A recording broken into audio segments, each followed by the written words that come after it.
Bonjour à tous, j'espère que vous allez bien. Aujourd'hui, nous revenons sur l'addition. Jusqu'à présent, vous avez appris à calculer mentalement des additions du type 25 plus 7 ou encore des additions du type 28 plus 34. Et si maintenant je vous demandais de calculer 21 plus 32 plus 5 plus 20? Essayez, c'est un petit peu plus compliqué. Lorsque vous avez à additionner beaucoup de nombres, il est préférable d'organiser son calcul en colonnes. Aujourd'hui, je vais vous montrer la technique de l'addition posée, c'est-à-dire comment calculer une addition en colonne. Voyons cela tout de suite ensemble. Pour calculer une addition posée, c'est-à-dire une addition en colonne, il faut tout d'abord comprendre comment est organisé ce calcul. Calculons par exemple 21 plus 32 plus 5 plus 20. Observons cette nouvelle manière d'écrire une addition. 21, c'est 2 dizaines et une unité. 32, c'est 3 dizaines et 2 unités. 5, c'est 5 unités. 20, c'est 2 dizaines.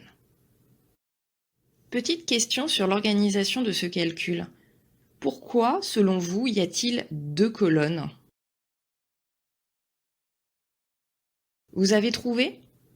La colonne de droite est celle des unités, c'est-à-dire des jetons isolés sur un schéma. Et la colonne de gauche est celle des dizaines, c'est-à-dire des boîtes sur un schéma.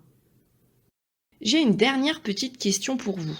À votre avis, pourquoi est-ce que j'ai tracé une barre avec le signe égal en dessous des nombres? Une idée?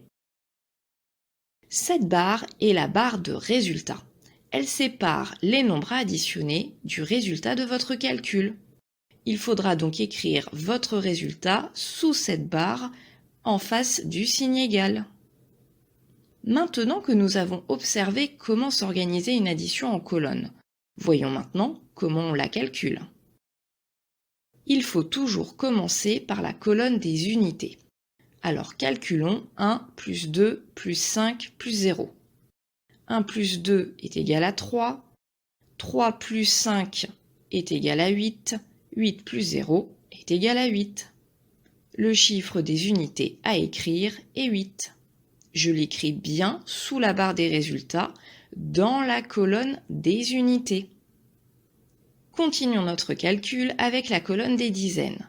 Calculons 2 dizaines plus 3 dizaines plus 2 dizaines. 2 dizaines plus 3 dizaines est égal à 5 dizaines. 5 dizaines plus 2 dizaines est égal à 7 dizaines. Le chiffre des dizaines à écrire est 7. Je l'écris bien sous la barre de résultats dans la colonne des dizaines. Mon calcul est maintenant terminé. 21 plus 32 plus 5 plus 20 est égal à 78. Calculons maintenant une autre addition posée pour que vous compreniez bien cette nouvelle technique de calcul. Calculons 25 plus 34 plus 9 plus 23. On commence toujours par la colonne des unités, c'est-à-dire la colonne de droite. Calculons alors 5 plus 4 plus 9 plus 3. 5 plus 4 est égal à 9. 9 plus 9 est égal à 18. 18 plus 3 est égal à 21. 21, c'est 2 dizaines et une unité. Je ne peux pas écrire 21 sous la barre des résultats, car je n'ai pas encore calculé les dizaines. Je vais donc écrire le chiffre des unités de 21 comme résultat, c'est-à-dire 1, en le plaçant bien dans la colonne des unités. Et je vais retenir les 2 dizaines en les ajoutant aux autres dizaines. J'écris 2 dizaines au-dessus de la colonne des dizaines. Pour ne pas les oublier, je peux les entourer. Je calcule maintenant les dizaines en n'oubliant pas les 2 dizaines retenues. Je vais d'ailleurs commencer par elles. 2 dizaines plus 2 dizaines est égal à 4 dizaines. 4 dizaines plus 3 dizaines est égal à 7 dizaines. 7 dizaines plus 2 dizaines est égal à 9 dizaines. Le chiffre des dizaines à écrire est 9. Je l'écris bien sous la barre de résultats, dans la colonne des dizaines. Mon calcul est maintenant terminé.